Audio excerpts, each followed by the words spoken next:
સાવધાન ખેડૂત મિત્રો, જો તમે ખેતી કરો છો તો આ વિડિયો જોયા વગર આજે ખેતરે ન જતા. ગુજરાતના જળાશયોમાં પાણી ખલાસ થવાના આરે છે અને આકાશમાંથી અગનજ્વાળાઓ વરસવાની શરૂઆત થઈ ગઈ છે. અંબાલાલ પટેલે આપેલી આગાહીની તારીખ જાણી લેજો. આ તારીખે ગરમી નહીં પણ આકાશમાંથી વરસાદ સાથે કરા વરસી શકે છે. ઈરાન અને અમેરિકાના યુદ્ધના ભણકારે તમારા ટ્રેક્ટરનું ડીઝલ મોંઘું દાટ કરી દીધું છે અને ગીરની કેસર કેરીના રસિયાઓ માટે 19 એપ્રિલનો સૌથી મોટો ધડાકો. જો આ સમાચાર જોવાનું ચૂક્યા તો લાખોનું નુકસાન નક્કી છે. નમસ્કાર ખેડૂત મિત્રો, ટોટલ કિસાન ખબરમાં તમારું હાર્દિક સ્વાગત છે. અત્યારે ખેડૂતો પર કુદરત અને આંતરરાષ્ટ્રીય મોંઘવારી બંને એક સાથે ત્રાટકી રહ્યા છે. ક્યાંક પાણીના ટીપા માટે તરસાટ છે તો ક્યાંક ડીઝલના ભાવનો માર. પણ ગભરાવાની જરૂર નથી. આજના સૌથી મોટા સમાચાર તમને દરેક મુસીબત સામે એડવાન્સમાં તૈયાર કરી દેશે. વિડીયોને જરાય સ્કીપ કર્યા વિના છેલ્લે સુધી જોજો, કારણ કે અધૂરી માહિતી હંમેશા નુકસાન કરાવે છે.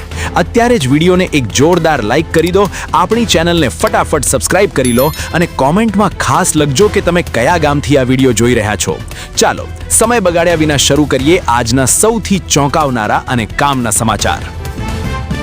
શું તમારા ખેતરમાં ઉનાળુ પાક ઊભો છે? તો સાવધાન, કારણ કે ડેમોના તળિયા દેખાવા લાગ્યા છે અને પાણી કાપની તૈયારી છે. કેન્દ્રીય જળ પંચના રિપોર્ટ અનુસાર ભયાનક ગરમી વચ્ચે દેશના 166 મોટા જળાશયોમાં છેલ્લા 2 મહિનામાં પાણીના જથ્થામાં 22% તોતિંગ ઘટાડો નોંધાયો છે. ગુજરાત, રાજસ્થાન અને મહારાષ્ટ્ર જેવા રાજ્યોમાં સ્થિતિ કાબુ બહાર જઈ રહી છે. તાપી, નર્મદા અને સાબરમતી જેવી મુખ્ય નદીઓના તટ પ્રદેશો સુકાવા લાગ્યા છે. ખેડૂતો માટે આ અત્યંત ચિંતાજનક સમાચાર છે, કારણ કે ઉનાળુ પાકને અત્યારે જ સૌથી વધુ પિયતની જરૂર છે. જો પાણી ઓછું થશે તો પાક બળી જવાની ભીતિ છે. મારી તમને સલાહ છે કે અત્યારથી જ પાણીનો કરકસરપૂર્વક ઉપયોગ કરજો, નહીંતર છેલ્લી ઘડીએ પાકને બચાવવો મુશ્કેલ થઈ જશે. સૂર્યદેવ કોપાયમાન થયા છે. 43 ડિગ્રી તાપમાનમાં ખેતરમાં કામ કરતા પહેલા આ યલો એલર્ટ જાણી લેજો. હવામાન વિભાગે રાજ્યમાં આગામી 7 દિવસ માટે ગરમીનું યલો એલર્ટ જાહેર કર્યું છે. તાપમાનનો પારો 43 ડિગ્રી સુધી પહોંચવાની શક્યતા છે, જેમાં રાજકોટ 41.7 ડિગ્રી સાથે અત્યારે સૌથી ગરમ શહેર રહ્યું છે. આ આકરી ગરમી માત્ર ખેડૂતોના સ્વાસ્થ્ય માટે જ નહીં પણ પાક માટે પણ જોખમી છે. વધતી ગરમીને કારણે જમીનનો ભેજ ઉડી જશે અને પાકને વધુ પાણી આપવું પડશે. પશુપાલકોએ પણ ખાસ ધ્યાન રાખવું પડશે. પોતાના પશુઓને બપોરના સમયે છાયડામાં રાખજો અને પુષ્કળ પાણી પીવડાવજો, નહીંતર લૂ લાગવાથી પશુઓના દૂધના ઉત્પાદનમાં મોટો ઘટાડો આવી શકે છે. અંબાલાલ પટેલની આગાહીએ સૌને ચોંકાવી દીધા છે. ગરમીની વચ્ચે કરા અને આંધીનો મોટો ખતરો તોળાઈ રહ્યો છે.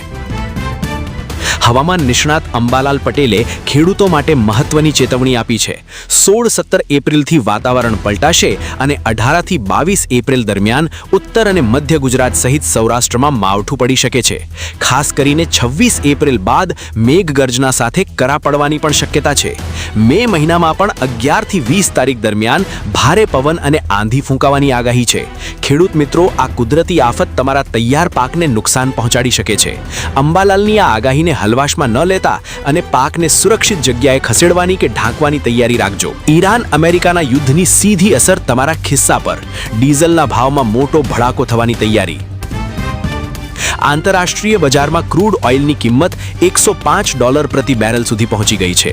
અમેરિકા અને ઈરાન વચ્ચેના યુદ્ધના તણાવને કારણે તેલ પુરવઠો ખોરવાઈ શકે છે. જો આ સ્થિતિ લાંબી ચાલશે તો ભારતમાં ડીઝલના ભાવમાં તોતિંગ વધારો થઈ શકે છે. ખેડૂતો ટ્રેક્ટર અને પિયત માટે ડીઝલનો સૌથી વધુ ઉપયોગ કરે છે. ડીઝલ મોંઘું થતાં ખેતીનો ઉત્પાદન ખર્ચ સીધો વધી જશે. એટલે કે વૈશ્વિક યુદ્ધની કિંમત આપણા ગુજરાતના ખેડૂતે ચૂકવવી પડી શકે છે. આવનારા દિવસોમાં મોંઘવારીનો આ બેવડો માર ખેડૂતોની કમર તોડી શકે છે. કેસર કેરીના શોખીનો માટે સૌથી મોટા સમાચાર. તાલાળા યાર્ડમાં હરાજીની તારીખ નક્કી, પણ ભાવ સાંભળી લે પરસેવો છૂટી જશે. વિશ્વ પ્રસિદ્ધ તાલાળા મેંગો માર્કેટ યાર્ડમાં આગામી 19 એપ્રિલથી સત્તાવાર રીતે કેસર કેરીની હરાજી શરૂ થશે. હરાજીની જાહેરાતથી બજારમાં ગરમાવો છે, પણ આ વખતે કેસર કેરીનો સ્વાદ મોંઘો પડશે.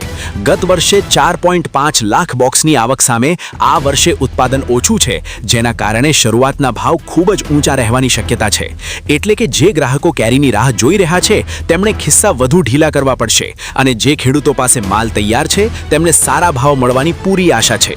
19 એપ્રિલથી ગીરની કેસર બજારમાં ધૂમ મચાવશે. તો ખેડૂત મિત્રો, આ હતા આજના મોટા અને ખેતી જગતના મહત્વના સમાચાર.